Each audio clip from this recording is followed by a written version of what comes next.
empiezan a vivir más gente en las ciudades que en el campo. Le gana la partida la ciudad al campo.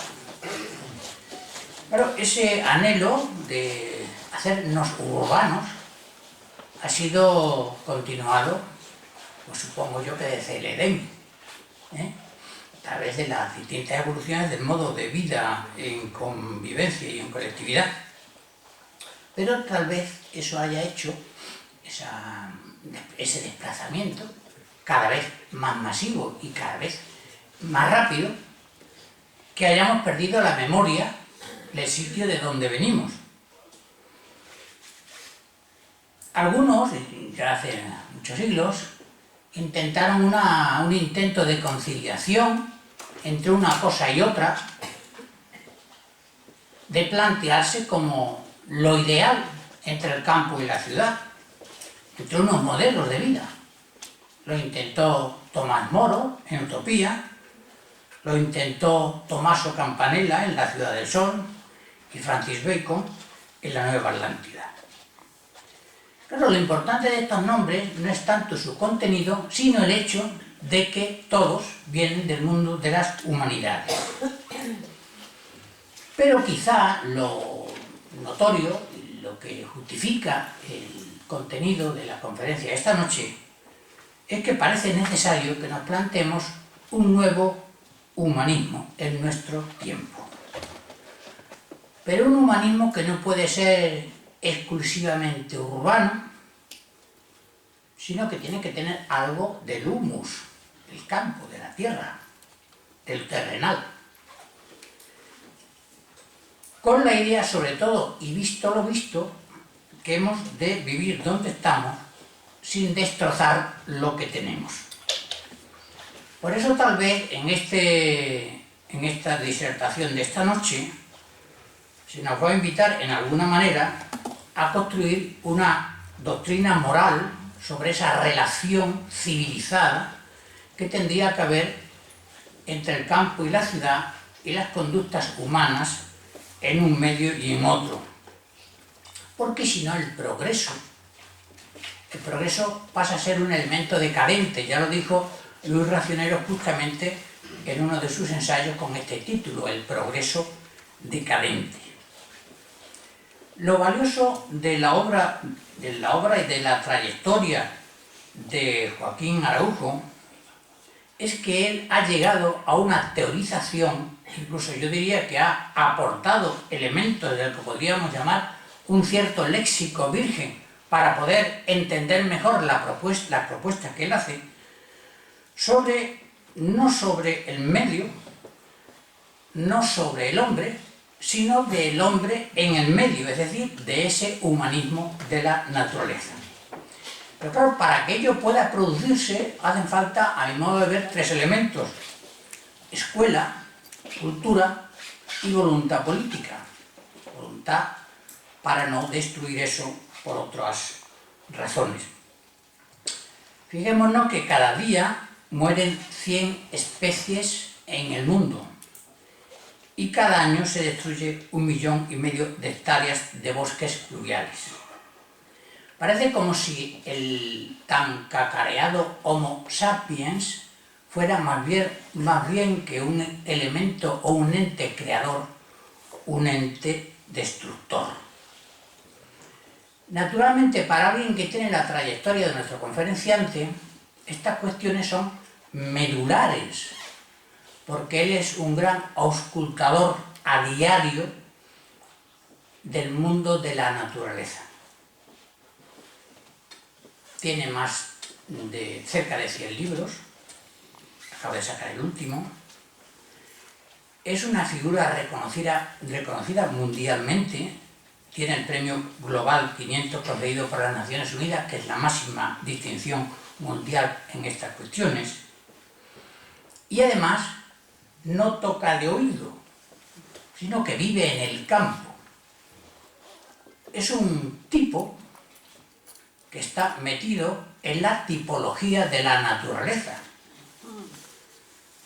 cerca, en Navatrasierra, en las Villuercas, donde, para que veamos la analogía de ese maridaje que estoy planteando entre la ciudad, es decir, la civilización y la naturaleza, acaba de perder su móvil atropellado por su propio tractor. Por lo tanto, Joaquín Araujo es un hombre que ha logrado, a mi modo de ver, yo le tengo mucha admiración desde hace mucho tiempo, pues ese ponernos en alerta y llamarnos básicamente la atención sobre el cuidado que hemos de tener sobre lo que tenemos. Entre las muchas definiciones que se podrían dar de él, y ya termino, podríamos hablar de un fundador de bosques, que ya aparece también en sus libros, por los miles y miles de árboles que él ha plantado. Y es bonito eso de fundador de bosques, porque probablemente nuestra primera referencia, si hacemos caso de los libros sagrados, es un árbol que era el árbol de la ciencia, por lo tanto del saber, de la sabiduría, pero también era un árbol del bien y del mal, por lo tanto tenía una connotación moral, ética. Esos dos principios, esos son los que quizás Joaquín Araujo, en su abundante producción, ha ido explayando, y esta noche pues va a hablar de los principios ecológicos que han de sostener nuestra civilización y que tienen aplicación, esos principios, en el mundo de la cultura, en el de la política, en el de las manifestaciones artísticas y en otros ámbitos. Yo creo que es una fortuna para la Real Sociedad Económica contar con la palabra autorizada y con la experiencia de mente, de corazón y de manos. Es un hombre que toca lo que cuenta, que experimenta lo que dice. Así que le agradecemos su presencia y les dejo con él. Muchas gracias.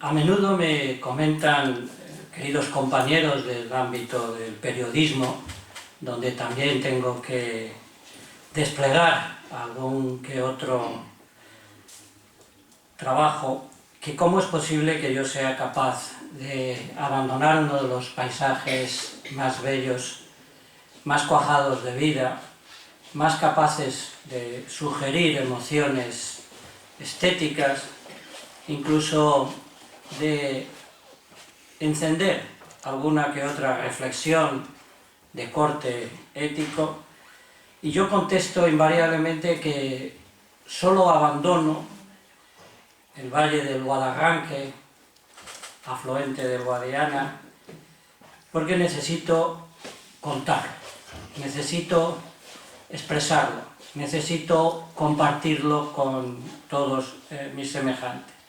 Y como el placer de intentar esa forma de expresión que ahora mismo comenzamos a celebrar es absolutamente incomparable, y lo digo desde la perspectiva personal de haber hecho mucho cine, mucha televisión, mucha radio, muchas comunicaciones a través desde todos los otros soportes informáticos, las redes sociales.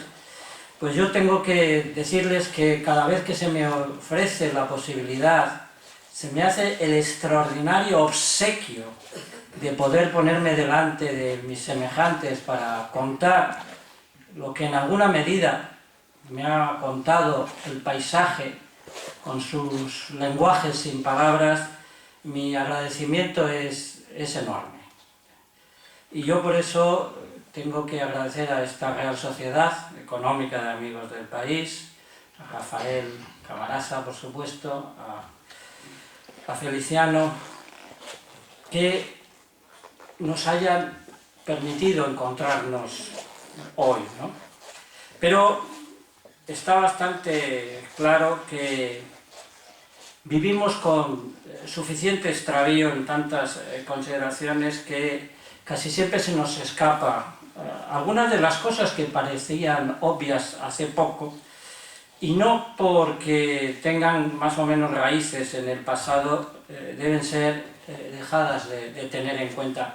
Es más, creo que probablemente el desabastecer como estamos haciendo a la memoria, e inmediatamente eso se suele traducir en falta de respeto, es un doble tropiezo. Alguien nos intentó engañar, no nos ha engañado del todo a muchos, pero cuando se convierte en prácticamente una verdad poco menos que absoluta, aquello de que los seres humanos somos los que estamos haciendo en un momento dado, que viene a ser una prolongación del somos lo que tenemos, ¿no? Pues realmente se nos está privando de la mayor parte de lo que realmente somos. Y esto viene a cuento porque yo estoy encontrándome con una realidad bastante más importante que esos pequeños atisbos de una trayectoria pública, de unos reconocimientos nacionales o internacionales, algunos de ellos, tanto premio, tanta aparición en la prensa, en la radio, en la televisión. Eso realmente viene a tener tan poca importancia comparado con lo que supone estar inserto en un paisaje vivaz, el estar casi el 80% de mis días, por supuesto desde que tenemos la crisis que tenemos, antes solo era el 50%, muy cerca de las raíces, pero no solo de las nuestras desde un punto de vista convencional, sino por supuesto raíces que tienen a su cargo nada más ni menos que haber desplegado la vida sobre nuestros paisajes. En realidad, a la tiranía de estos presentes deslavazados, urgentes, exigentes para que intentemos olvidar la procedencia, yo diría que más bien la rectificación que deberíamos empezar a inaugurar y que por supuesto muchos de los presentes ya lo hacen y desde luego el que les está hablando también, es que somos infinitamente más por lo que ha sido que por lo que somos o por lo que vayamos a hacer o a ser en el futuro. Y esto no tiene nada de retrógrado. Intentaré explicar por qué a lo largo de mi intervención.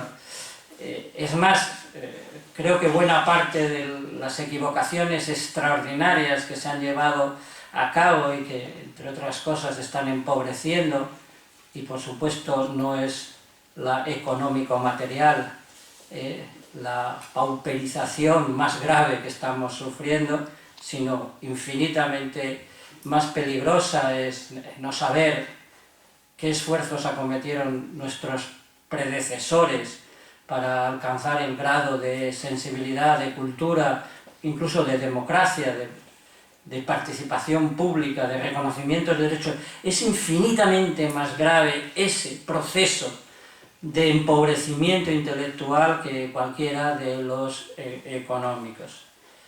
Fíjense, más gratitud aún, porque si uno es por lo que ha sido, pues yo estoy ahora mismo a 50 metros donde nació mi madre, y no es tampoco baladí acordarse de dónde proceden sus mayores, y estoy en Extremadura. Estoy en Extremadura, que es, aparte de la tierra de nacimiento de mi madre, la que me ha hecho nacer a tantas cosas importantes que yo no hago por menos que cada vez que tengo la oportunidad poner encima de los que quieran escucharme, verme o leerme, que soy por lo que me ha transmitido esta tierra, que esos 100 libros que Feliciano ha mencionado, pues en todos ellos hay enormes cantidades de impresiones, reflexiones, incluso observaciones. También tengo la suerte de haber contribuido al conocimiento puramente científico de la multiplicidad vital de Extremadura. Y con eso yo quiero que se entienda que no hay posibilidad alguna de entender como culta a una cultura si se desprecia ese lugar de origen, esa suerte de piedra manantía para prácticamente todo, que es lo que está brotando de esas fuentes de vivacidad que podamos poner la horquilla temporal que a ustedes les apetezca, pero de la misma forma que probablemente uno de los procesos de verdadero desgarro por lo injusto que es el desprecio a tus mayores porque fueron parte del sistema productivo en el sector primario, o ese desprecio que tanto han consolidado esta especie de nuevos ricos que han llegado a dominarlo todo hasta que prácticamente pues, nos están llevando a la situación dramática que para tantas personas es el presente actual, que por supuesto han despreciado con intensidad, alevosía, con extraordinaria violencia, el lugar de donde procede prácticamente lo esencial. Pero hay bastantes más cosas de Extremadura a las que yo tengo que expresar un agradecimiento, simplemente por la gran cantidad de personas que yo aquí he conocido, absolutamente preñadas de la emocionante sensatez de no haber considerado que estaban en un lugar de menor importancia y que las gentes de esta tierra tampoco la tenían, desde el punto de vista de esas estadísticas oficiales que sitúan en un determinado tipo de ranking y dicen, miren ustedes, estos que están aquí tienen una renta per cápita tal y son más importantes que estos de aquí que están al final y tienen otra renta per cápita bastante más menguada. Hay tanta gente que afortunadamente se siente aquí en esta tierra orgullosa de pertenecer a estos entornos que tengo que expresar que es tanta la amabilidad, la ayuda, la amistad que ha manado de esas personas que tampoco puedo explicarme a mí mismo sin esa concurrencia, sin esa capacidad que tuvieron los amigos de Adenés, sin esa amistad fundamentalmente más poética que ecológica de Santiago Corchete, que está con nosotros esta tarde. Pero qué no decir de raíces propositivas y que también apuntalan esto que yo quiero compartir con ustedes y que llamo cultura ecológica.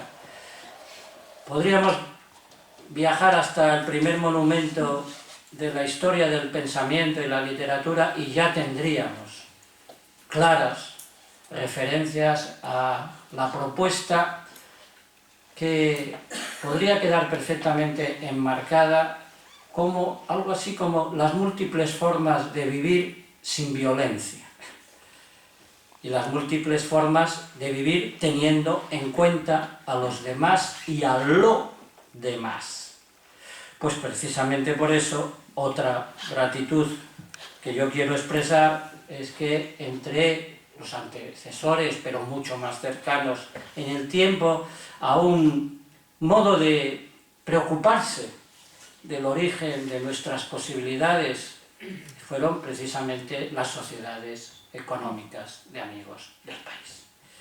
Por tanto, muchas cosas afortunadamente se están dando la mano y desde luego todas ellas que merecen esa gratitud, ese agradecimiento. Saben ustedes que las palabras están bastante más en peligro, no las palabras, el sentido, el verdadero sentido de las palabras están bastante más en peligro de extinción que cualquiera de los elementos que componen las comunidades vivientes y bastante más en peligro que la propia transparencia del aire, que por cierto, desde un punto de vista ecológico, desde un punto de vista de lo que normalmente se interpreta, probablemente con tacañería en cuanto al análisis, como lo que se ocupan los defensores de la naturaleza, a el cambio climático, conservación de paisajes señeros, intentar que no se extingan las especies. Bueno, nos ocupamos de muchísimas cosas más y cuando se tiene la oportunidad de darle un par de vueltas en tu cabeza, te das cuenta de que realmente esa premisa que viene a ser el frontispicio de la ciencia de las cosas vivientes, que es la ecología, pues inmediatamente tiene una traducción a otros ámbitos no científicos.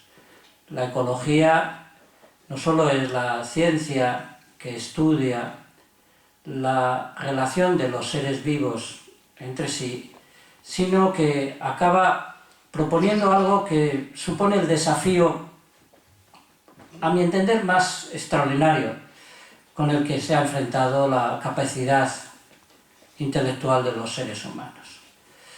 Porque se puede decir muy rápido y muy fácil, todo tiene que ver con todo.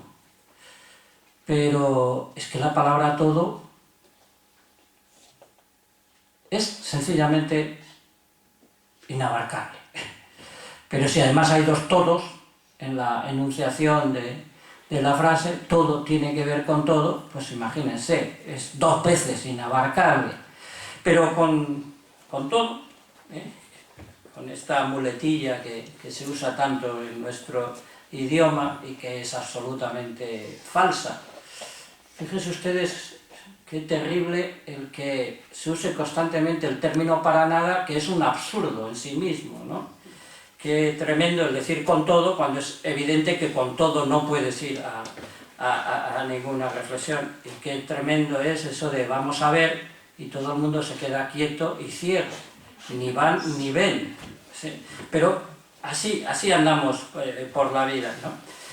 Pero aparte de esta pequeña digresión, porque probablemente pensar es trabajar con las palabras, pues fíjense que qué tremendo el trabajar con palabras que constantemente están siendo utilizadas con perversa voluntad de que signifiquen prácticamente lo contrario de lo que se entiende normalmente o de lo que aprendimos al iniciar la capacidad lectora o lo que ponen los diccionarios de las academias.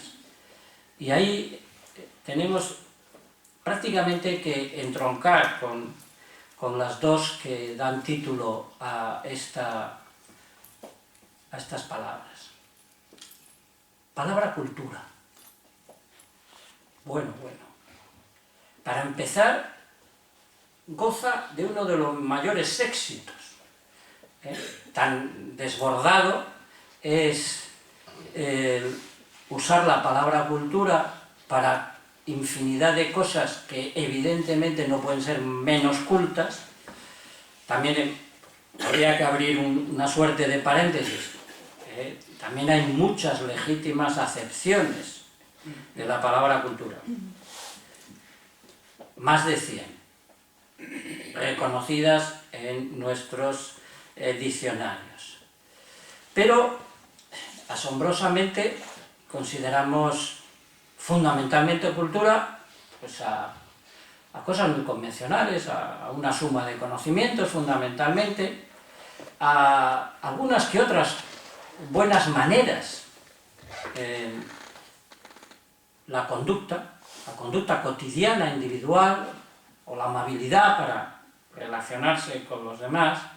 Podemos llamar también cultura pues a lo que más o menos con tantas dificultades y cada día crecientes pues hacen las academias, como la nuestra de las letras y de las artes de Extremadura, ¿no? Que es intentar que se conozca la capacidad creativa y la defensa del patrimonio histórico artístico. Pero ya saben ustedes, hay comodines para saciar cualquier imaginación. Se le puede llamar cultura a que se descoyunten los pulgares, los más jóvenes tecleando en las pantallas de los ordenadores. Y curiosamente están creando una cultura que fundamentalmente consiste en amputar significados. Y es una cultura. Y se habla de una cultura bélica, o se habla de una cultura relacionada con los modelos económicos, que me gustaría a mí realmente averiguar si ha habido algún modelo de funcionamiento económico a lo largo de la historia de la vida que fuera culto. Porque mientras predomine el exclusivo interés a corto plazo y lo más individualizado posible, pues seguramente no tendremos ninguna posibilidad. Y el más descuidado, podríamos estar muchas horas, esas 100 acepciones nos podrían llevar lejísimas, ¿no? En algunos idiomas del tronco latino, greco-latino, todavía hay más acepciones, acepciones oficiales, reconocidas, no esto de usar cultura como comodín en cualquier frase o cualquier planteamiento, y no digamos mis queridos compañeros periodistas. Yo a veces me quiero tirar debajo de la mesa del estudio de radio porque la palabra cultura la han pegado a las cosas más inverosímiles. Bueno, rivaliza extraordinariamente con la palabra cultura la palabra ecología. La palabra ecología se ha convertido en la salsa de todos los guisos, en el calificativo de casi todos los sustantivos que quepan imaginar, y curiosamente, de la misma forma que la palabra cultura, constantemente estamos viéndola en binomios, en parejas que finalmente acaban expresando algo que se convierte en absolutamente todo lo contrario de lo que, con una mediana información y con una mediana sensibilidad, capacidad de apreciar lo esencial de una palabra, pues realmente no puede estar más piensen que para el uso de la palabra ecología es absolutamente frecuente, convencional, cotidiano, lo que sería el equivalente a cultura criminal. Tú dices, es que es una cultura criminal. Bueno, pues oiga, si es criminal no puede ser culto. Bueno, pues constantemente con ecología nos está sucediendo que se le pone como apellido a casi todas las formas de destrucción del entorno natural que quepa imaginar. Y además están los dosieres de los ministerios. Yo he tenido la extraordinaria inoportunidad, probablemente es el episodio más desagradable de mi vida, el más vacuo, el más estéril, el que sí que me arrepiento, y es que he sido asesor de ministros, de secretarios de Estado, de directores generales, de directores de cajas de ahorro, es un auténtico disparate, ¿no? Y realmente, ahora que lo pienso, es que no sé cómo me dejé engañar, porque que conste que lo hacía gratis,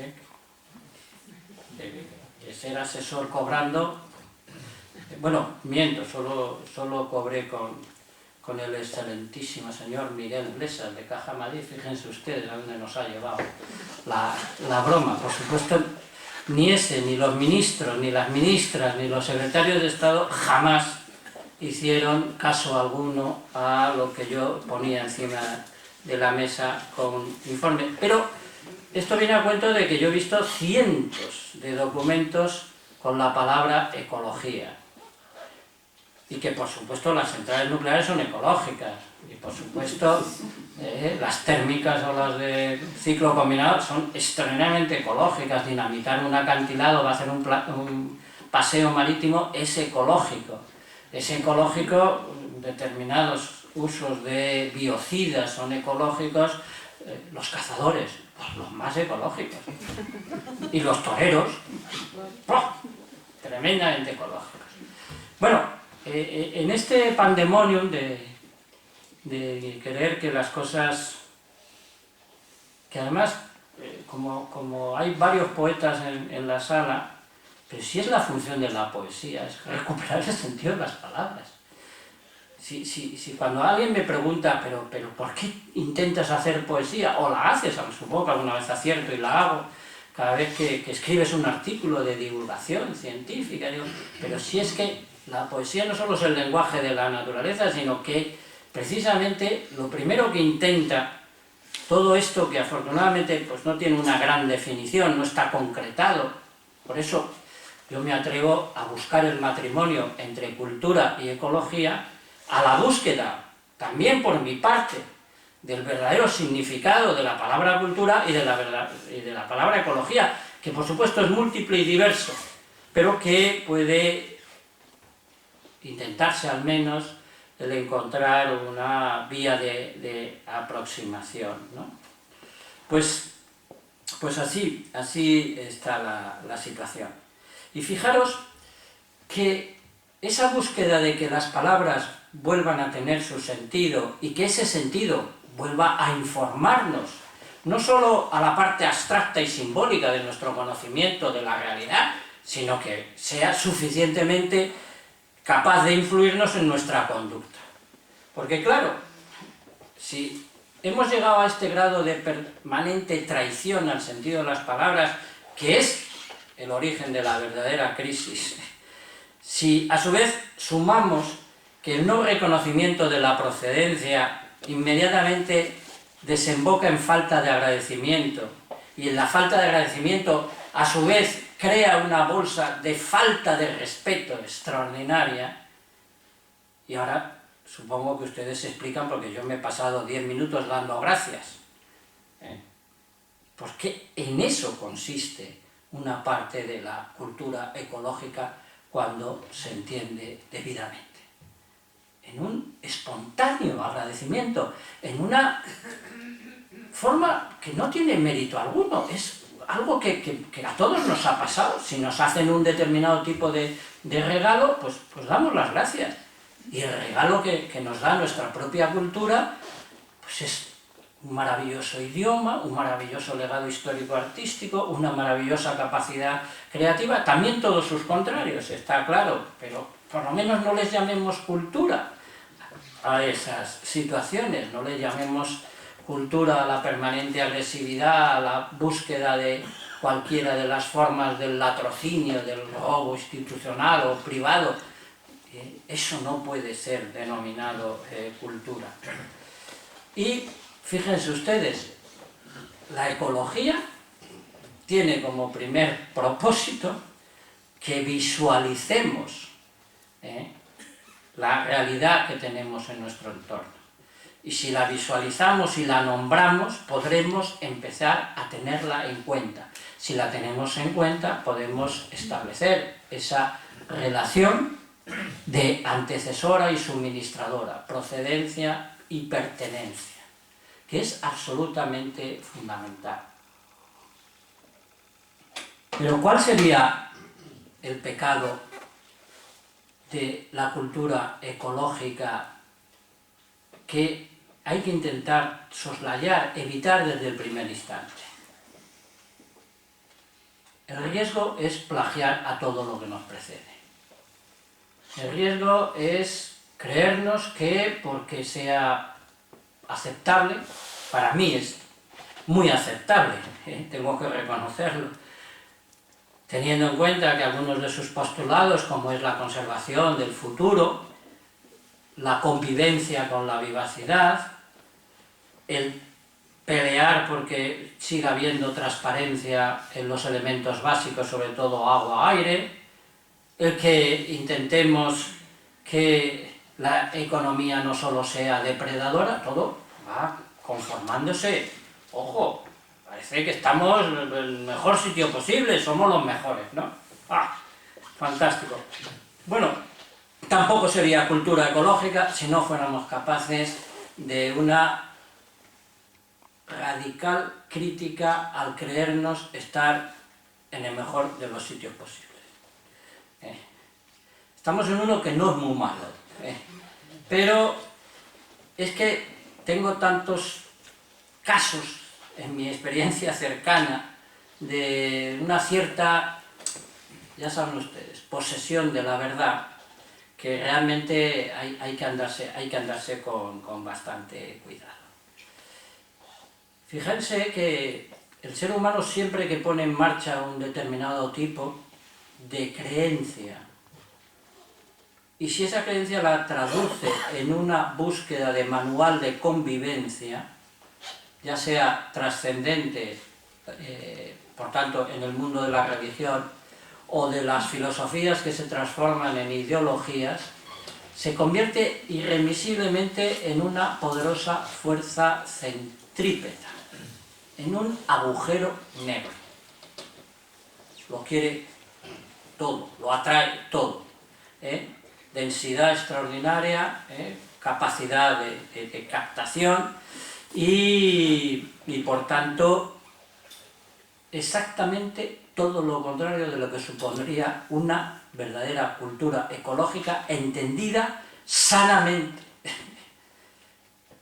Y es que ese todo que tiene que ver con todo, ese nos interesa lo demás, tiene que convertirse exactamente en lo contrario, en una extraordinaria dispersión panorámica, en un centrifugado ideológico que inmediatamente relativice.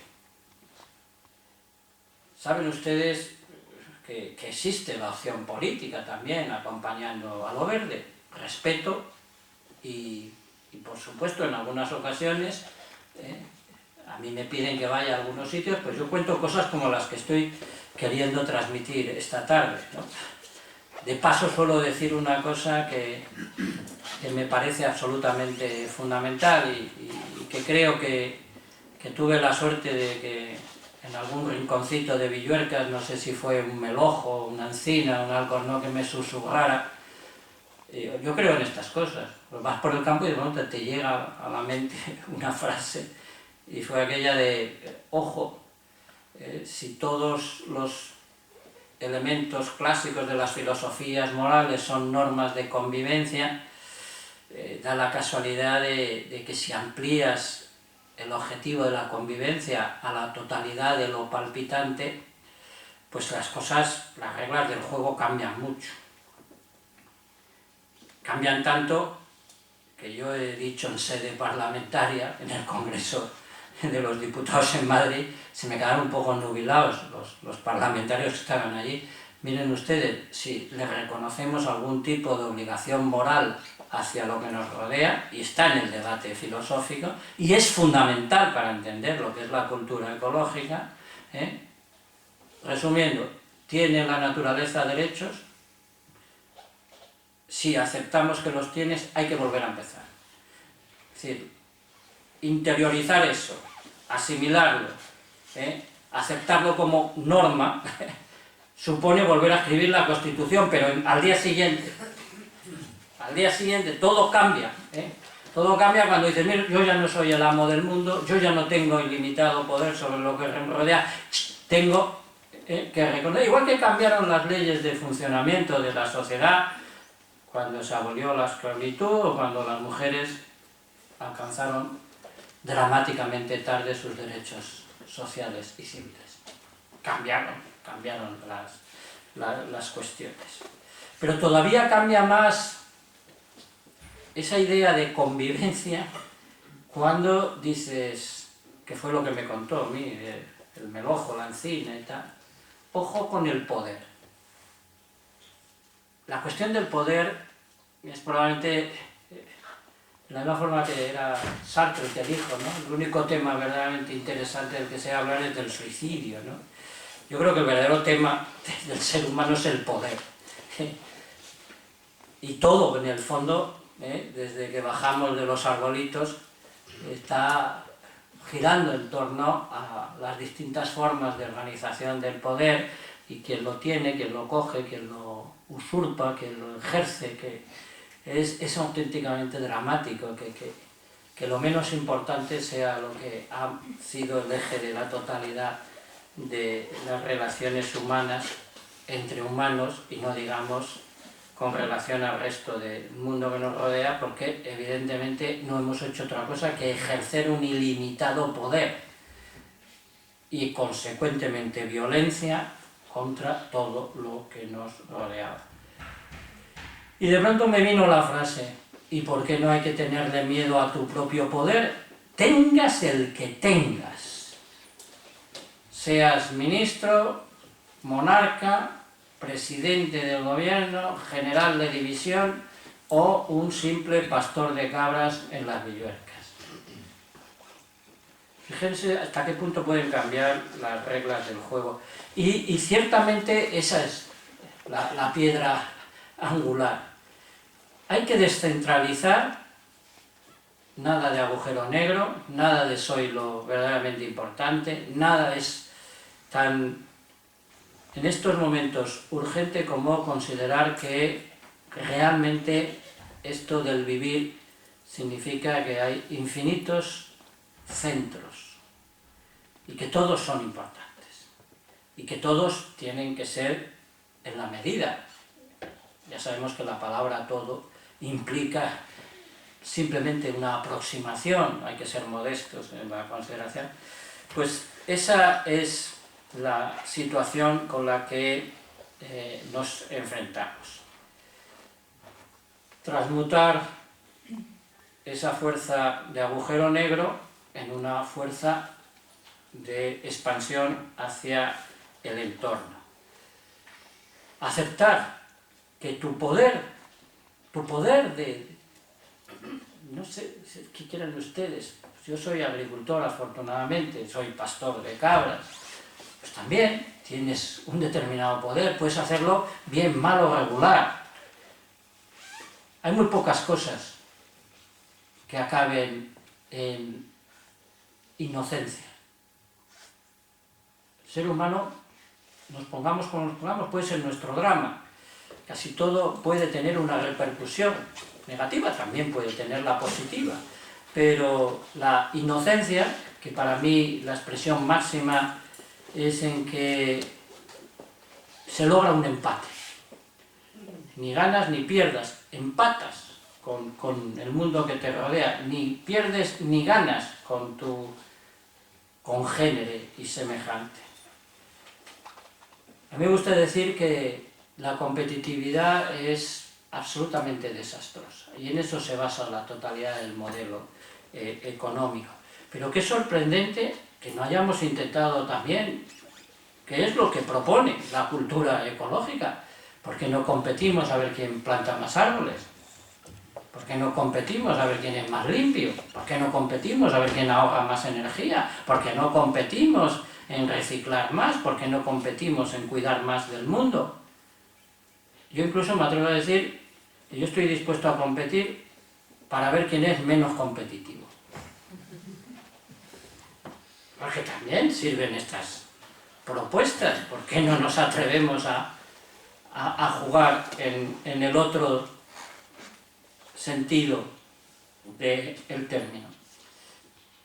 La semana pasada me invitaron a debatir sobre la nueva ley de transparencia en Extremadura, en Mérida, y la verdad es que, no sé si les dio un susto, pero ya ni me saludaron los políticos presentes, ¿no? Y miren ustedes, si la ley de transparencia es para mejorar la competitividad, estén ustedes seguros de que no va a haber transparencia.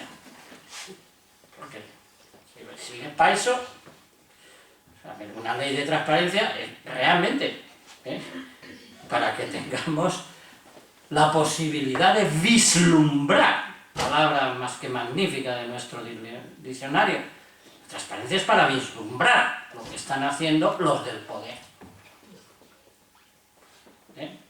Si es para competir, pues ya estamos. Tendremos que ocultar nuestra jugada para ver si ganamos. Cuando se juega las cartas ya saben ustedes que las esconde cada jugador. Bueno, mientras no haya cámaras en los consejos de ministros y se retransmita en directo, esto de la transparencia va por ahí, ¿no? Bueno, seguimos adelante. La cultura ecológica es un intento de ser fiel seguramente a lo más conocido de Antonio Machado. Ya saben ustedes Yo siempre tengo que decir esto cuando hablo de Antonio Machado. Yo, cuando estudiaba primero de Filosofía y Letras, éramos muy lectores, claro, leíamos mucha poesía. Afortunadamente seguimos haciéndolo, unos cuantos. Decíamos que quien no leía Antonio Machado no iba al cielo. Y casi nadie creía en nada, pero decíamos que no íbamos al cielo, ¿no? Pero ya sabe usted lo del valor y el precio. Esto es angular, absolutamente. Es decir, en esta situación que nos ha tocado históricamente, en que realmente se le ha puesto precio prácticamente a todo, se ha desmantelado buena parte de los buenos cimientos de lo que significa cultura, cuando se traslada al sistema educativo. Esto de que las reformas sean para que la gente sea más productiva para un mercado según la demanda del mismo y con la competitividad. ¡Por Dios! Ya estamos cargándonos el verdadero sentido de pedagogía, docencia, conocimiento y cultura. Los cuatro, de golpe nos lo estamos cargando si lo que queremos es formar gente para que tenga más dinero en su banco. Y ya vemos lo que está pasando con los bancos y con el dinero y demás. Bueno, en este aspecto yo quiero también alertar, de la misma forma que alerto, ojo, que al lado de ecología hay muchas trampas, también, ¿no?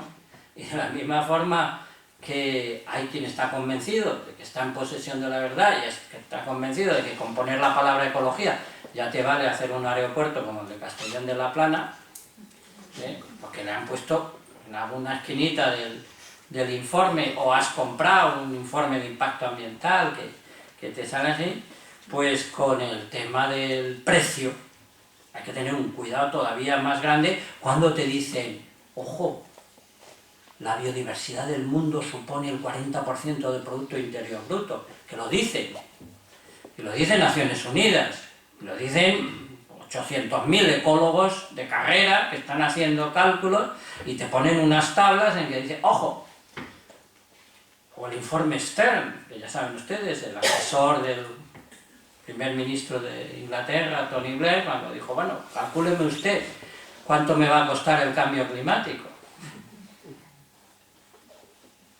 Es que el cambio climático va a costar lo que no se puede calcular.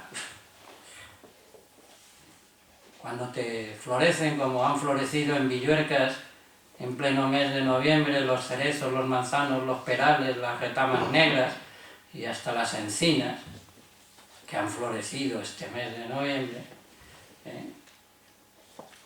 Dígame usted, el cambio climático, para empezar, tiene la más que desgarradora capacidad de alterar los ciclos básicos de la continuidad de la vida. O cuando te vienen con situaciones, a mí esta la tengo muy grabada porque soy un emboscado, porque casi todo lo relacionado con el árbol me apasiona, ¿no? Pero le han puesto un precio de 535 euros con 17 céntimos a cada hectárea de bosque llano como precio calculado a partir de la estimación de los servicios ambientales que cada hectárea de bosque presta a esta sociedad. Dos anécdotas. Solo han calculado 5 servicios. La lista de los servicios, principios activos, materias primas que proporciona un bosque a los humanos pasa de 3.000.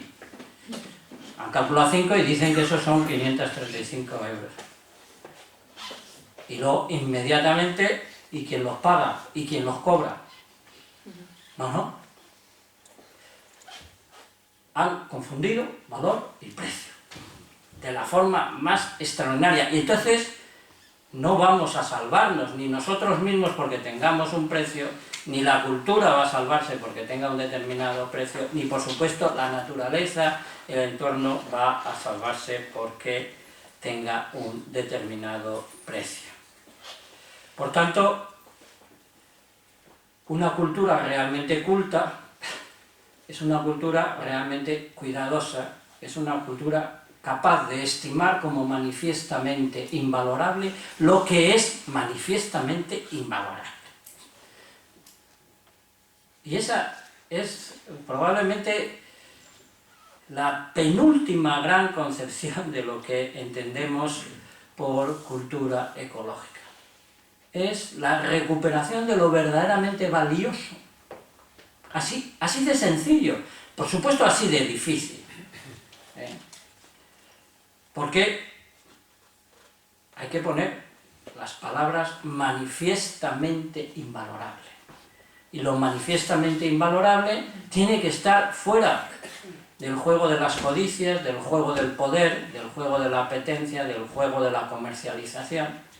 Y tenemos que ser capaces, llevamos demasiados siglos, considerando que todo debe tener un precio. Llevamos, desde Adam Smith además, considerando que si algo no es convertido en mercancía, no tiene valor de mercado. Es el colmo. Es el colmo porque lo que estamos ahora viendo es la desembocadura de que también nosotros somos mercancía. Y como somos mercancía, se nos manda a la obsolescencia programada, como con tantos y tantos artículos de consumo de nuestras vidas cotidianas. Y eso es lo que intentamos enfrentar. Intentamos enfrentarlo por muchos caminos. Yo ya no me puedo extender mucho más, ¿no? Pero primero es una serie de pequeñas recetas. Es aceptar esa procedencia. Lo digo por tercera vez porque eso es fundamental. Incluso cuando uno mira el enramado de un árbol o su aparato radicular y se percata, esto lo he convertido hoy en una de mis frases en redes sociales, ¿no? No se percata de que las raíces, las ramas de un árbol son absolutamente parecidas a nuestro sistema circulatorio, a nuestro sistema nervioso. ¡Qué coincidencia! Nosotros que venimos de los árboles llevamos un árbol permanentemente puesto, y es el árbol de la sangre, como dijo Octavio Paz, descanso sobre el gran árbol de mi sangre. Todos tenemos un árbol metido dentro del pecho, incluso los pulmones también tienen forma de árbol. Pero es que nuestro sistema nervioso, este hacedor de emociones, de palabras, de consideraciones, es otro árbol, ¿no? Pero uno mira el discurrir del agua sobre la piel del mundo y es otro equivalente en cuanto a forma a nuestro sistema circulatorio y nuestro sistema nervioso. Por algo será. Procedemos de esas realidades y para colmos las llevamos puestas. Pues habrá que tenerlas en cuenta. Con relación a lo que ya he mencionado, pero por hacer una suerte de consideración final, el estilo de los epílogos o los resúmenes que pusieron de moda los libros de texto del mundo anglosajón, todo lo que tiene que ver con el poder tiene que ver con la violencia. Y por lógica, si quieres ser culto y ecológico, tienes que aceptar que la ciencia de las relaciones entre los vivos ya te propone convivencia, no dominación, no exclusión, no compartimentación, no dominio, apropiación ilimitada, sin ningún tipo de responsabilidad con relación a las consecuencias de ese acto de apropiación.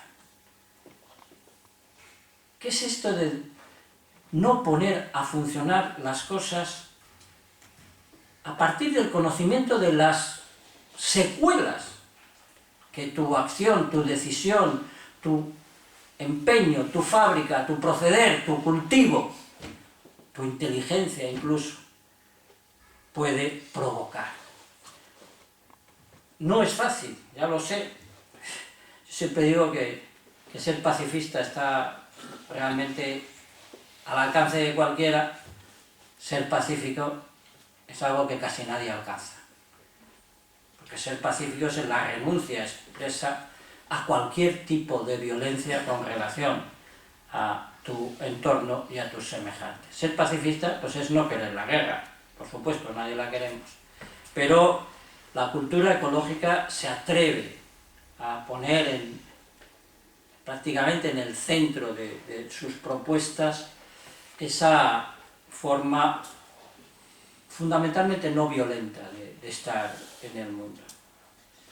Es la que alimenta incluso todo lo dicho. Lo alimenta el reconocimiento de la procedencia, lo alimenta de somos por lo que ha sido. Ese somos por lo que ha sido es absolutamente fundamental, ¿no? Lo alimenta el que de vez en cuando te atrevas a temerte a ti mismo como agente transformador. Lo alimenta la admiración. Y esto entra de lleno en el capítulo final al que yo quiero llegar. Si no tenemos la mirada admirada, estamos condenados a destruir el mundo. ¿Qué es lo que está pasando? Porque no se adiestra a pergeñar miradas admiradas, no se adiestra a tener en cuenta los infinitos rostros de lo viviente que nos rodean por todas partes, no se nos adiestra a esa vislumbre de lo que se está haciendo, no se adiestra a la recuperación de la vivacidad, de la transparencia o del verdadero valor que tiene nuestro entorno. Y por supuesto, todo esto no puede tener más que un método de aplicación que tenga en consideración todo lo que yo he afirmado. Es decir, que lo que más lejos está de una verdadera cultura culta y por tanto ecológica es que el fin justifique los medios. Es más, cuando se lee correctamente el funcionamiento de la naturaleza, los medios son medios y nunca hay fin. Si me dejan citar uno de mis aforismos, les diré que artificial siempre tiende a ser algo concluido, acabado, final, y lo natural siempre tiende a ser un principio. Que da el máximo valor al medio y a los medios para que las cosas continúen y nunca quiere acabar. Por eso se trata de naturalizar la cultura y de culturizar la naturaleza. Se trata precisamente de esas situaciones. Pero como nuestra cultura europea occidental, nuestra civilización, si quieren, no es que se esté terminando, se ha terminado. Yo lo siento mucho, y no hace 2 días, se ha terminado hace ya tiempo. Lo que pasa es que estamos jugando al escondite, estamos jugando con programación estatal, de los opinadores oficiales, de los creadores de criterios, de los estandartes de una veracidad que nadie ha comprobado realmente, que no, que esto sigue perfectamente. Bueno,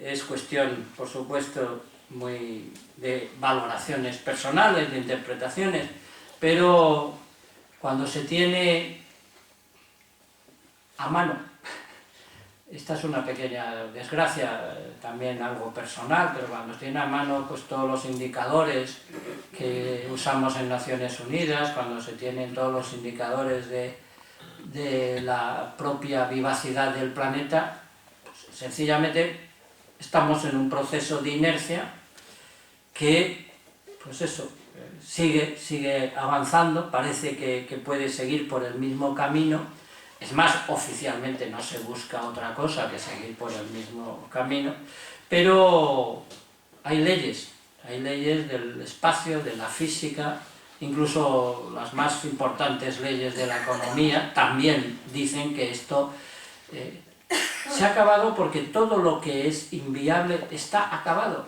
sencilla y claramente. Lo que pasa es que lo que no podemos permitir es que acabe con nosotros. El modelo civilizatorio no es viable, sencillamente no es viable. Pero de lo que se trata es que no se nos lleve por delante. Por eso todavía es más importante poner encima de la mesa cualquiera de las cosas que refuercen nuestro pacifismo activo. Me hacen muchas entrevistas, todo el mundo me dice, oye, ¿qué le preocupa a usted más? ¿El agujero, la capa de ozono, el cambio climático, la extinción de las especies? Digo, no, a mí lo que más me preocupa es que quieran salir violentamente de esta crisis. Lo que más me preocupa es que ya hay muchos teóricos que dicen que de esta crisis se sale con X miles de millones de muertos. Eso es lo que nos preocupa fundamentalmente. Por tanto, una vez más, preciosa enseñanza de la propia naturaleza. Yo como agricultor y como naturalista lo he presenciado un montón de veces, algunas veces he tenido la fortuna de practicarlo, y es que cuando el árbol frutal envejece, se hace inactivo, no produce el fruto que se busca, pues lo más prudente es coger un buen chupón, una buena vara, de la mejor gama, la que da mejores manzanas, ciruelas, peras o albaricoque, te vas a un patrón, a un árbol silvestre, mucho mejor aún, a uno de nuestros maravillosos piruétanos de la Sierra de San Pedro, de Monfragüe o de las Villuercas, y tú haces un injerto con el árbol cultivado, con la vieja civilización europea occidental, la que ustedes quieran, y con la fuerza, la savia, su aparato inmunológico perfectamente activo, tú pones allí tu púa y ese árbol empieza a dar unos frutos fantásticos al cabo de 1 o 2 años. Y es especialmente poco violento. Se estaba muriendo el árbol cultivado y el árbol silvestre estaba, como siempre es capaz de hacer la naturaleza, que tiene muy buenas relaciones con la lozanía. Lo que sabe hacer la naturaleza es volver a empezar. Lo que sabe hacer la naturaleza es rejuvenecer el mundo. Lo que sabe la naturaleza es estratagemas maravillosas para su propia continuidad. Otro ejemplo, pocas cosas hay más extraordinariamente voraces que la mayor parte de las orugas, de los lepidópteros. Esos gusanitos, a veces, pum, de un día para otro se han comido el rosal, la madreselva, se han comido un cultivo y tal. Pero da casualidad que pocos paralelismos me parecen más oportunos y contundentes. Somos una plaga de orugas para este planeta. Por supuesto capaces de merendarnos, como decía mi abuela, a nuestros padres por los pies. Niños, pues coméis a vuestros padres. ¿No lo decían vuestras abuelas? ¿No ha oído eso habiendo lo que decís? Bueno, pues nos estamos merendando no a nuestros padres, estamos merendando a la madre de todas las madres, que es de la propia naturaleza. Pero da la casualidad que esas espantosamente horribles orugas que son capaces de comer hasta 5 veces su propio peso diariamente, algunas más, algunas especies comen más de 5 veces lo que ellas mismas pesan cada día. Pues de pronto se paran, se ponen a segregar un hilito de seda y se convierten en todo lo contrario. Se convierten en uno de los elementos de la naturaleza más hermosos, más leves, más extraordinariamente propositivos que van incluso iniciando fertilidades de otras especies y demás, y luego se dedican al amor, total nada. Pues eso se llama metamorfosis. Bueno, cultura ecológica es proceder a un injerto de nuestra vieja cultura, que tiene muchísimas cosas magníficas y buenas, en un patrón silvestre, o proceder a pasar de la fase de orugas devoradoras a la fase del lepidóptero adulto que es capaz de moverse con gracilidad por este mundo. Pero yo no puedo por menos que terminar, porque lo llevo dentro y es una más de las formas de mi gratitud.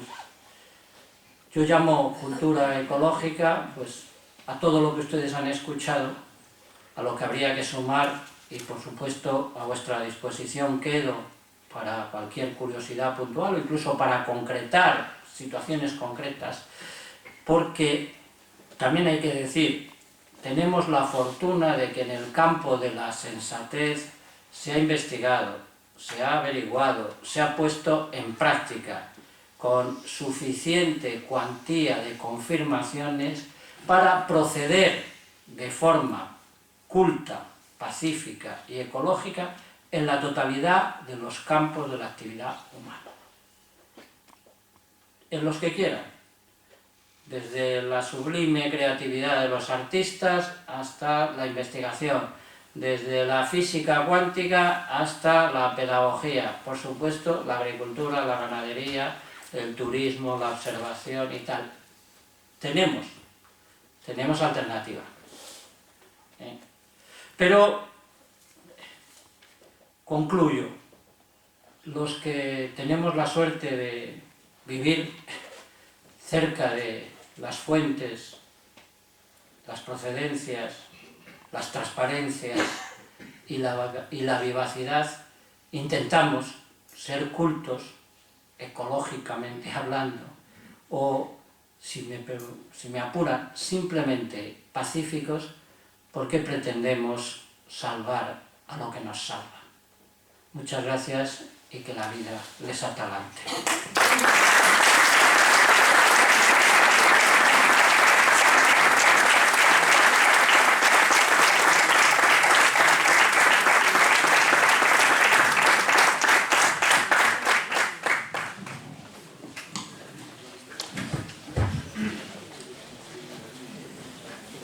A veces cuando se organiza un ciclo de conferencias, las instituciones que lo organizan pues reclutan información, requieren información, a veces se cogen la solapa de un libro y traen a un señor pues, que vive muy lejos y que habla muchos idiomas y que no conocemos realmente, ¿no? Después de escuchar las palabras de don Joaquín Araujo, uno se siente honrado de lo propio, de que sea uno de los nuestros, de que esté en nuestra tierra, de lo certero que estuvieron en este caso, pero no en todos, de haberle dado la medalla de Extremadura. Y yo particularmente me siento muy honrado de haber podido contestar a su discurso de ingreso en la Real Academia, que por cierto ahora una editorial lo va a poner en el mercado y que es sumamente interesante. Pero sobre todo la sensación que tiene uno al escucharlo, al menos a mí esta noche así me lo ha sugerido, es de que estábamos ante un auscultador del pensamiento, ante un indagador de la lógica, ante un cavilante como un clásico que le intenta buscar los recovecos a los misterios que entraña en este caso nuestra relación con el medio. Y esas riquezas de matices que hacen imposible encerrar su sabiduría en una conferencia, sin embargo, queda lo mejor, que son las sugerencias para cada uno de los que hemos tenido la fortuna de escucharle, de sus metáforas, de las realidades. Él tiene un libro que está editado, y está editado tal como lo ha escrito a mano, sin ninguna errata, sin ninguna tachadura, que se llama justamente Árbol, que es una preciosidad de edición, y cuando uno lo coge pues lo tiene que poner cerca porque parece que hay una transfusión de ese árbol literario al sentimiento del que lo está leyendo. Por eso le tenemos que dar las gracias por todas esas cosas y por tenerlo cerca y por pensar en ese ámbito en el que no mucha gente piensa. Y aprovechando que está aquí, que seguramente habrá alguna cuestión que nos gustaría completar, pues abrimos un turno de intervenciones para aquellas personas que quieran pues, hacer alguna sugerencia, alguna valoración o sencillamente alguna pregunta en relación con la intervención tan brillante que la ha tenido al propio tiempo que le damos las gracias y que luego la reiteraré.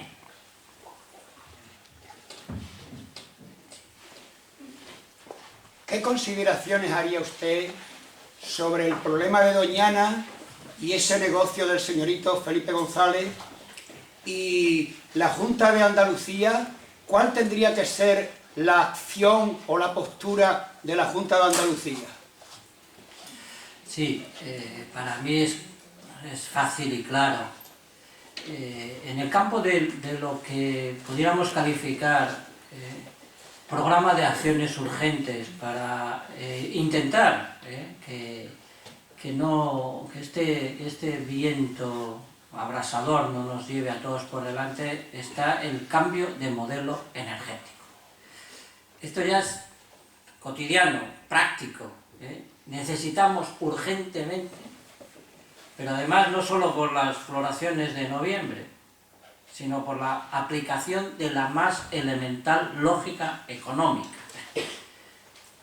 Las energías derivadas del petróleo, el carbón y el gas son, primero, y por eso digo que es lógica económica, infinitamente más caras. Son peligrosas, son sucias, provocan el mayor cambio de reglas del funcionamiento del conjunto de la biosfera y son éticamente inasumibles. Es decir, la mínima honestidad nos tendría que poner a trabajar, pero como desaforados en cambiar el modelo energético. ¿Por qué? Porque por enésima vez los que pagan las consecuencias del cambio climático en más cuantía, en primera persona y con consecuencias más devastadoras, son las personas que no han provocado el cambio climático. Lo de justos por pecadores, como en ningún otro caso. Y pongo un ejemplo, un solo viaje en avión desde el continente europeo al americano supone que cada pasajero de ese avión va a contaminar más que cerca de 3.000 millones de personas en el curso de toda su vida. Y esos son los que sufren directamente, lo están sufriendo ya y lo van a sufrir todavía más. Por tanto, el que estén jugando a ver si hay gas en los subsuelos de nuestro país, cuando nos sobran principios activos de las energías renovables más que a nadie, cuando tenemos las mejores tecnologías, cuando tenemos las primeras empresas mundiales en el campo de la fotovoltaica y de la eólica, cuando las energías renovables generan hasta 10 veces más puestos de trabajo que las otras, es que ya no es que sea improcedente por Doñana, es improcedente en la mayor. Es que debería ser absolutamente prioridad de un país como el nuestro, que tiene la más desfavorable balanza de pagos a su vez por tener que importar el 85% de la energía que gastamos de origen fósil. Y es que, y luego, si tiene usted en cuenta algunas de las cosas que yo he dicho a lo largo de mi intervención, es que, ¿qué vale más? ¿El paisaje más completo todavía, con mayor diversidad del viejo mundo, o un negociete que como mucho durará 3 décadas? Es que estas cosas hay que ponerlas en la balanza ya, en los platillos. Oiga, si es que además ya lo hemos reconocido con la figura de parque nacional y de parque natural. Las prospecciones van a ser en el área del parque natural, pero, y por supuesto, pues es una pequeña desgracia que nuestros antiguos mandatarios estén cobrando sueldos de las grandes empresas de energía. Y lo digo porque fui compañero y amigo de Elena Salgado cuando tenía 18 años. Y que esté ahora en Chile nuestra vicepresidenta reventando paisajes en Chile para producir energías no limpias, pues es muy triste. Y no solo Felipe González y el señor Aznar, que están en las empresas y tal, es que esto es un despropósito como la copa de un pino, ¿no? A ver,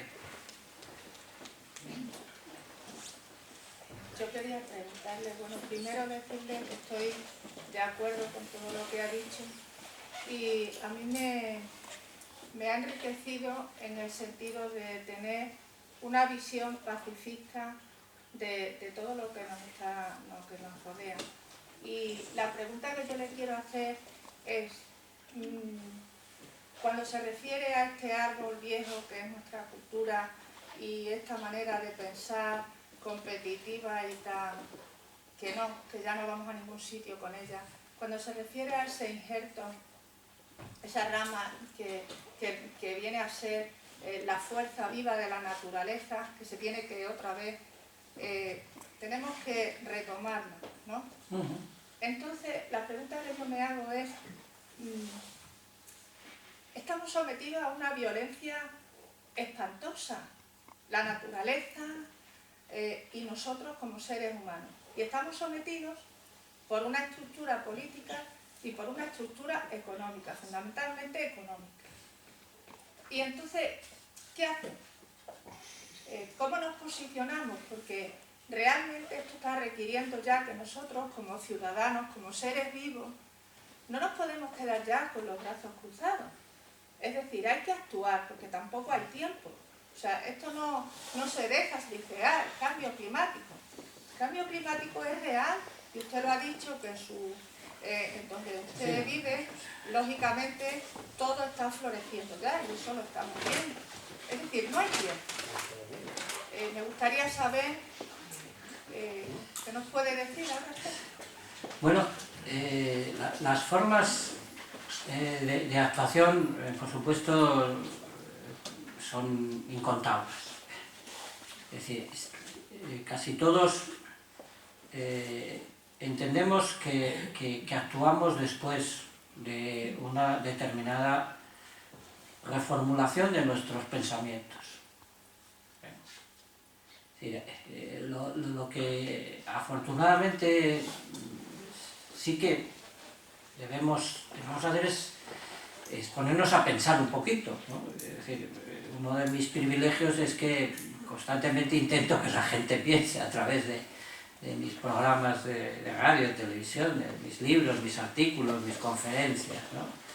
Es decir, ojo, vamos en realidad la capacidad más portentosa del ser humano es plantearse un determinado tipo de prioridades. Oiga, yo tengo que seguir con el cuento de no hay nada que hacer, esto es lo que hay, en fin, esa especie de esclavitud aceptada ante estereotipos, imposiciones y modelos. Bueno, pues el plantearte que las cosas pueden ser de otra forma, que tenemos capacidad de modificar nuestros criterios básicos. Aquí no se trata, pero como es una preciosa palabra, yo es que soy muy ornitólogo, se trata de cambiar de bandada. O eres del bando de los depredadores, o eres de la bandada de los acrecentadores. Así de claro. O te apuntas a todo vale con tal de que lo que quieras, de que me vaya a mí bien, de que la vida sea muy cómoda, de que podamos acumular en unas partes del planeta, aunque estemos sacándolo de lo que no es nuestro, que esa es otra de las vertientes de la injusticia del modelo, no solo por el cambio climático que pagan justos y pecadores, sino que nosotros vivimos de lo que no es nuestro. Es una forma elegante de robo, pero pues el mismo que hacen los especuladores financieros, que se han quedado hasta con los ahorros de mi mamá, desde luego, se han quedado. Entonces, pues es eso, es plantearte, yo quiero estar en el lado de lo que acrecienta, en el lado de lo pacíficamente renovador, o sigo en esto. Esa primera disposición, mi criterio ya no es el que me han impuesto o el que me han convencido. Yo ya tengo otro que... Eso ya es un gran paso, ¿eh? Cambiar de bandada. Yo estaba aquí y ahora me paso a la bandada de la transparencia. Pues eso es importante. Y luego inmediatamente hay tantas cosas que hacer. Es decir, también están en los papeles, hay montones de libros, ¿no? Pues, la ecología de la vida cotidiana está trufada de ejemplos. Pues ahí hay desde pequeños gestos que pueden estar en cualquiera de los campos, absolutamente en cualquiera de los campos.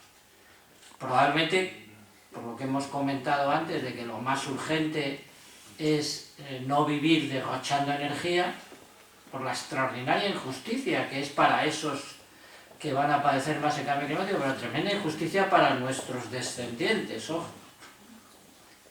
Pues a ver quién gasta menos energía, vamos a hacer carreras a ver quién corre más a pie y no en un coche, vamos a trabajar para que la comodidad no sea la verdadera divinidad de esta sociedad. Porque aquí a lo que se adora no es a ningún dios uno y trino, ni a ningún Alá. Aquí lo que se adora es a la comodidad. Esa es la verdadera señora del cotarro, la comodidad.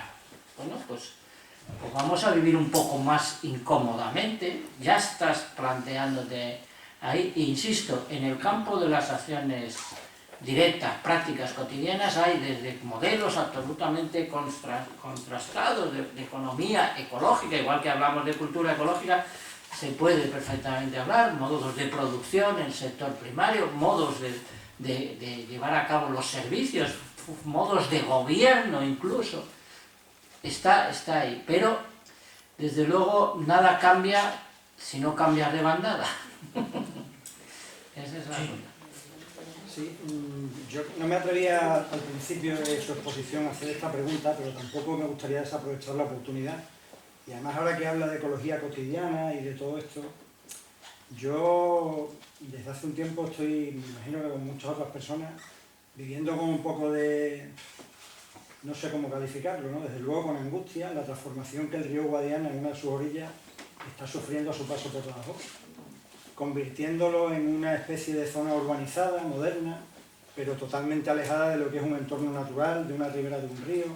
Me gustaría saber su opinión. No sé si es una pregunta un poco atrevida, porque conozco a lo mejor en concreto el caso, pero hilando un poco con lo que decía esta señora, quizás no es ya irnos a un modelo de cómo tenemos que actuar individualmente, sino es que yo creo que su pregunta es un atrevimiento por mi parte, pero va más en la dirección de ver cómo podemos exigir a los que mandan a que respeten algo que también es nuestro, y que transforman de una manera completamente que no tiene ninguna viabilidad, ningún sentido, que lo alejan completamente de lo que es un entorno natural, y ante lo único que podemos hacer es una actuación individual, de un modo de tomar unas decisiones de no gastar más energía y tal, pero vemos cómo se toman decisiones de hacer eso, lo hace una confederación hidrográfica.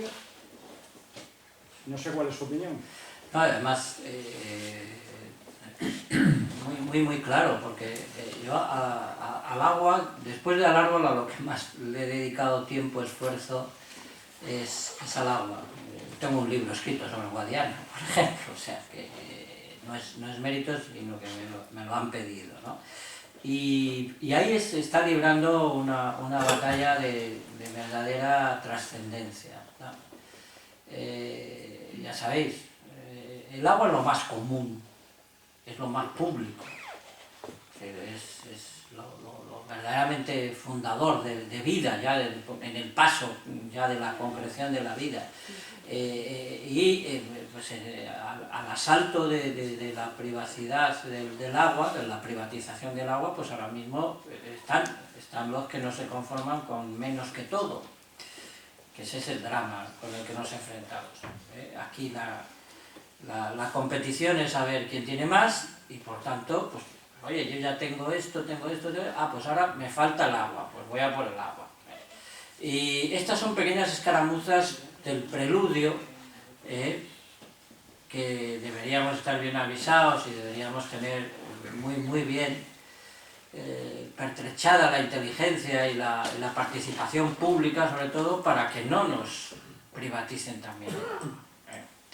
Las confederaciones hidrográficas están muy lejos, lejísimos, de una gestión verdaderamente coherente, por tanto ecológica, en el buen sentido de la palabra, y por supuesto de respetar que eso es un dominio público, es una absoluta primera necesidad de todas las sociedades y que por tanto las decisiones tienen que ser con un altísimo grado del ejercicio de la responsabilidad de la población. En la Exposición Internacional de Zaragoza lo debatimos hasta la saciedad, ¿no? Si no hay un ejercicio de responsabilidad por parte de los ciudadanos y por supuesto un paso muy radical por conceptos y criterios de verdadera gestión del agua con criterios de bien público que no se pueden enajenar, pues nos va a pasar constantemente cosas de estas. Y por supuesto, si lo que está sucediendo en el entorno pacense del Guadiana pues es pérdida de naturalidad y aumento de artificialidad, pues vuelvo a recordar lo que he dicho. Lo artificial siempre tiende a ser un producto acabado, mercancía final, y lo natural siempre tiende a ser principio, lozano, transparente y leve. Por tanto, no hay muchas dudas. Es más, aunque parezca mentira, en Estados Unidos están demoliendo grandes presas para devolverle la libertad al agua.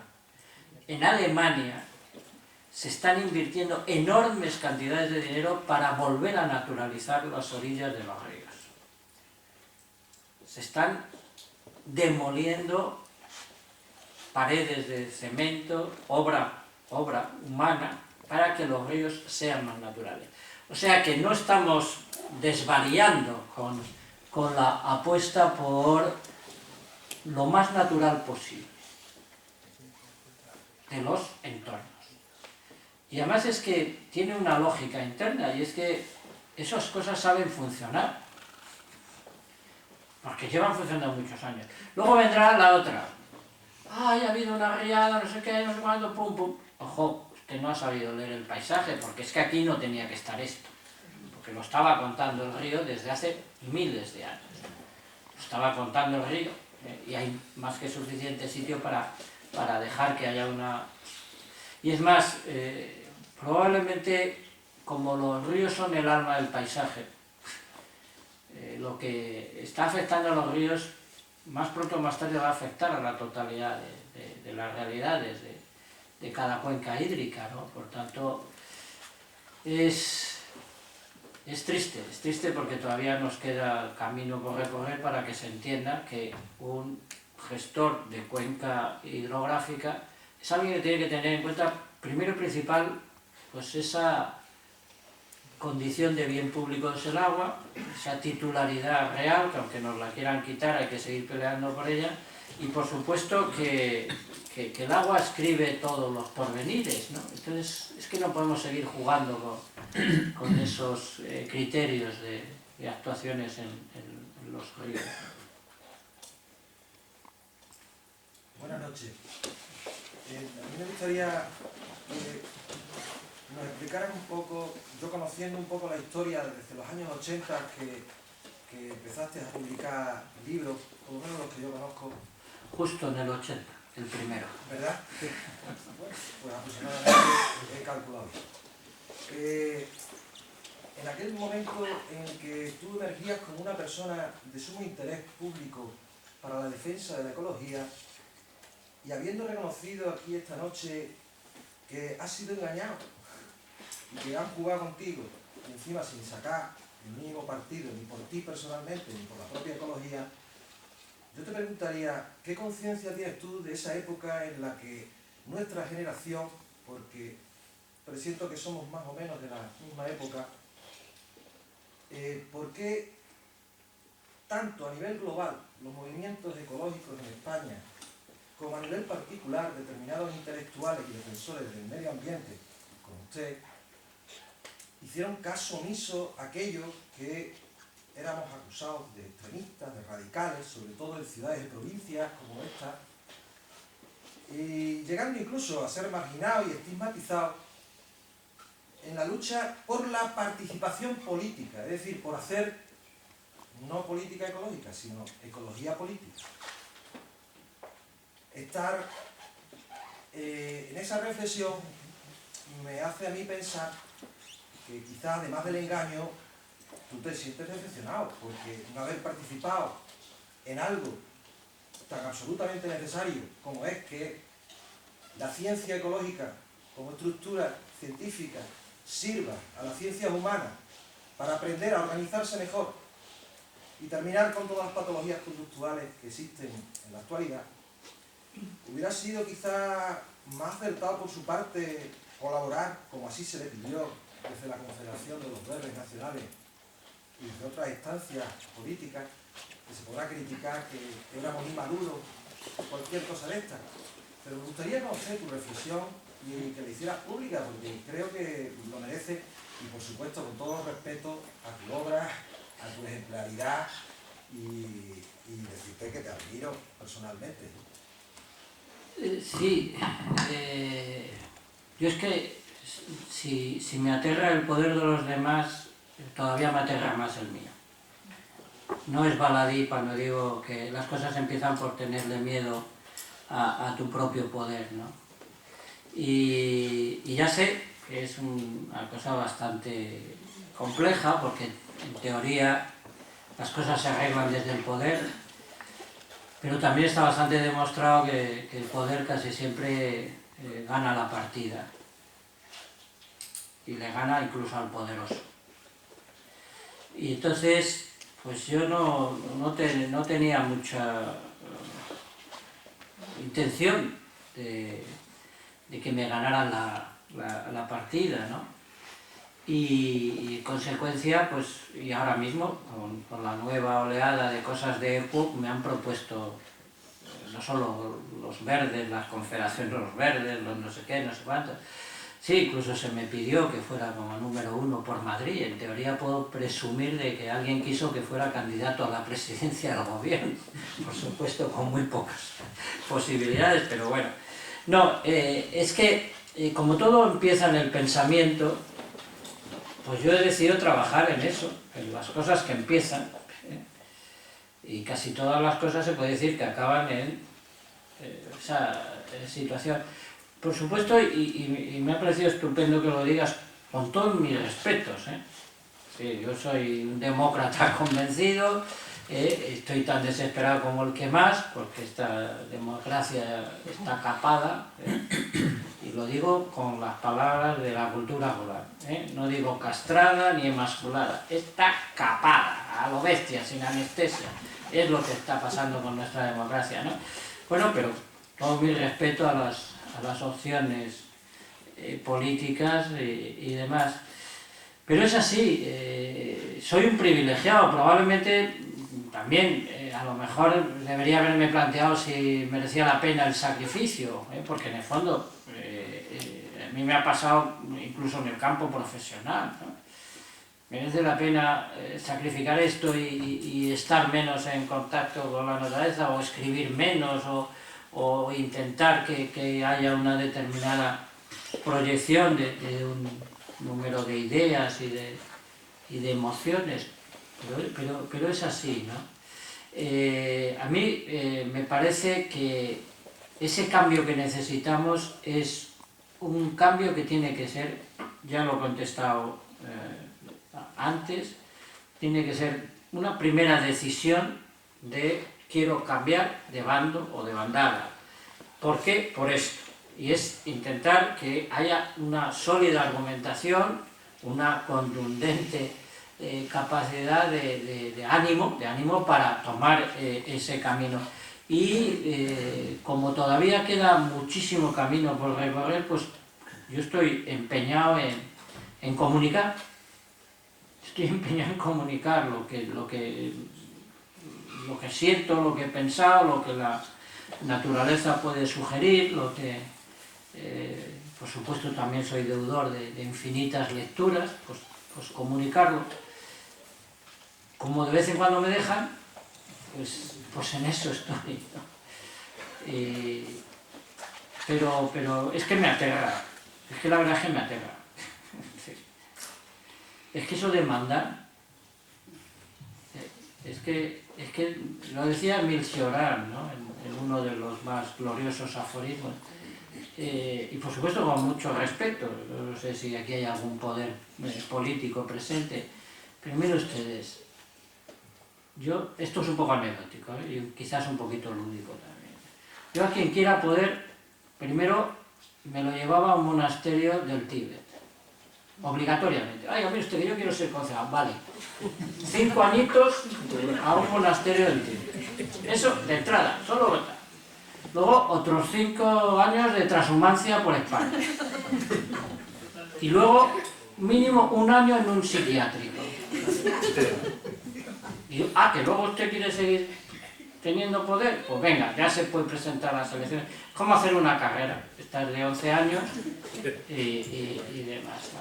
Pero tomármelo con un poco de piedad es un poco jugar. Muy bien, brevemente, porque se nos ha acabado el tiempo, la última pregunta. Muchas gracias. Voy a levantar porque mi voz está bastante mal.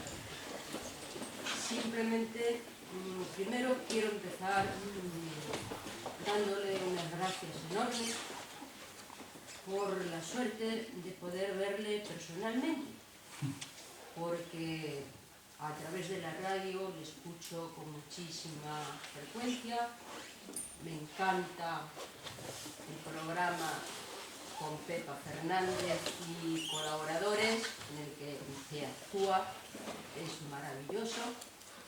Pero actúo poco, fíjate. Actúa poco, pero ese poco es muy rico, es muy rico, muy rico. A mí me produce muchísima riqueza. Eso es lo primero. Lo segundo, en cuanto a la bandada, estoy de acuerdo pues, con el 100% prácticamente de todo lo que ha dicho. Pero ¿dónde está esa bandada a la cual nos podamos dirigir? ¿Dónde está esa bandada que nos dirija y nos ayude? ¿Cómo es posible que se pueda aceptar que en el casquete polar del Ártico las grandes potencias hayan plantado sus banderas en el subsuelo para traer la riqueza que allí se tiene? ¿Dónde están las autoridades internacionales? ¿Dónde está todo eso? Todo eso que podría frenar que ese casquete indiscutiblemente vaya deshelándose cada día más. Lo está haciendo, sí. Lo está haciendo. Pero es que, ¿cómo se permite eso? ¿El subsuelo es de quién? De las grandes potencias que ponen allí su bandera y dicen, esto es mío. Eso se puede aceptar. No se puede aceptar, pero se está haciendo. Se está haciendo, claro. Pero, la lista de lo inaceptable. Yo no puedo hacer nada, no puedo simplemente Sí, decirlo, vale, y no aceptarlo. Pero claro, yo soy una migaja de nada. Una migaja de nada. Pero necesitamos personas del tipo de usted y de otros muchos que formen ese gobierno que necesitamos. Muchas gracias. Que formen ese gobierno que necesitamos. No de esos politiquillos que lo único que hacen es defraudarnos y usurpar los derechos de los demás. Sí. Muchas gracias, pero hay una cosa, es que lo de quién nos guía, quién nos...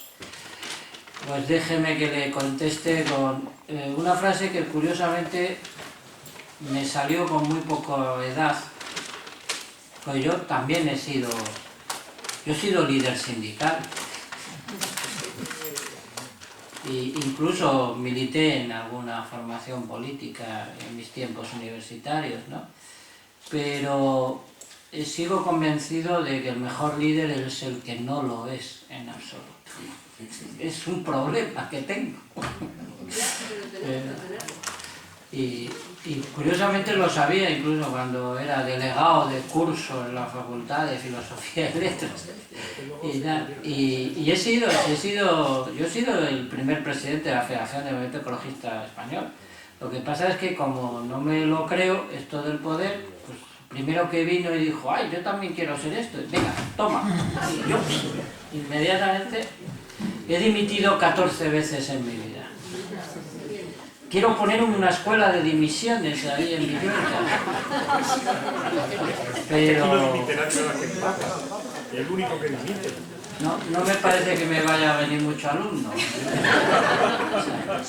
Muchísimas gracias.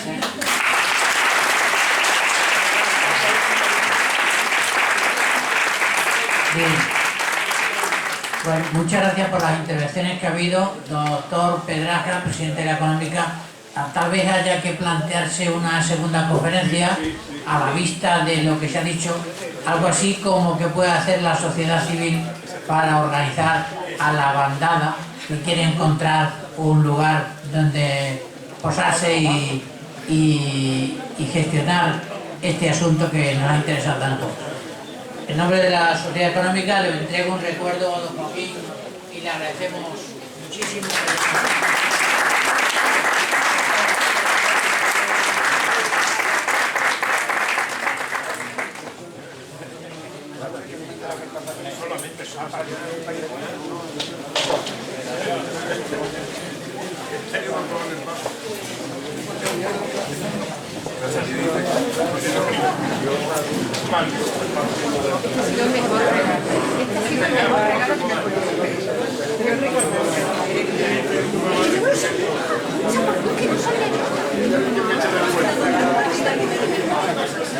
Bueno, lo podía ver esta tarde.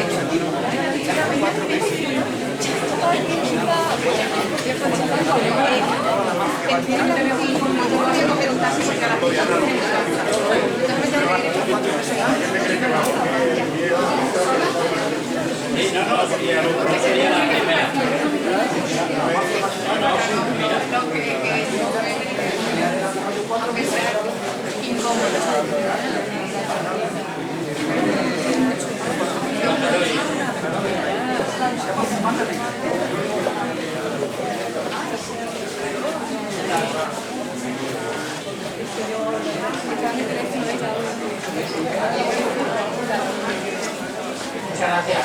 ¿Cómo estás?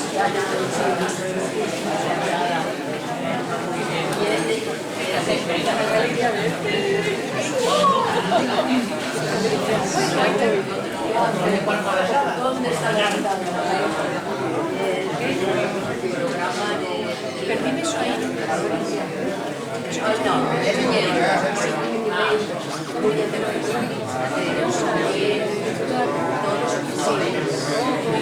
Luego me llaman.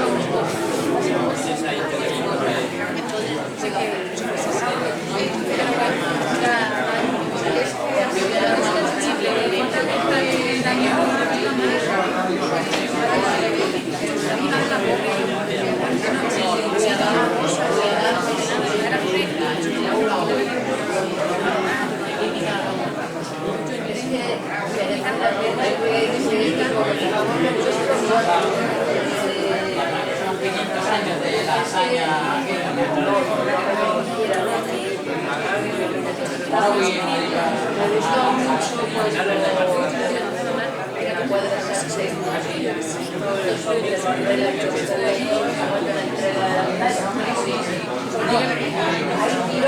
Hemos hecho una fila con mi madre, igual que la para ponerla en la iglesia más antigua que la parroquia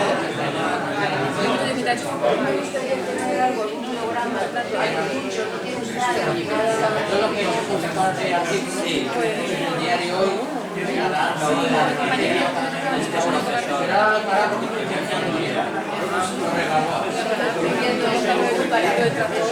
cuando el libro presentaremos muchas gracias. Ahora.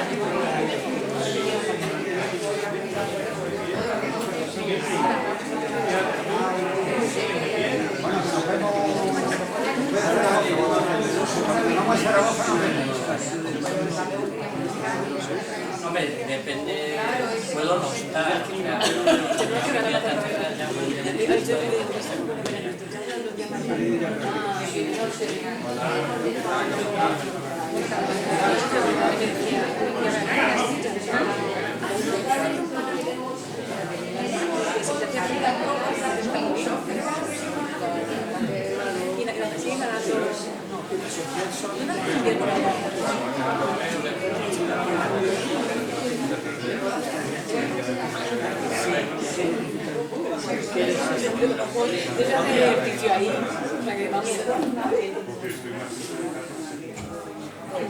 Vamos a ver en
faltaría más. Soy lo menos privado que hay. Soy de todo.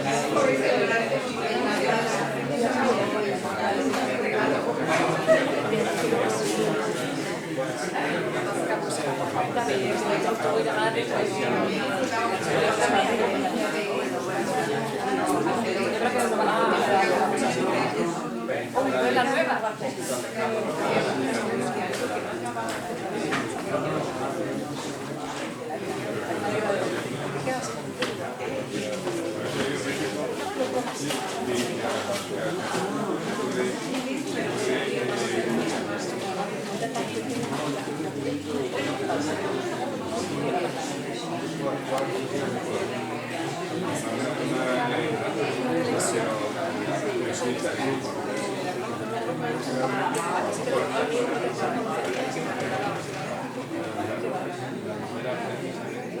yo para esto.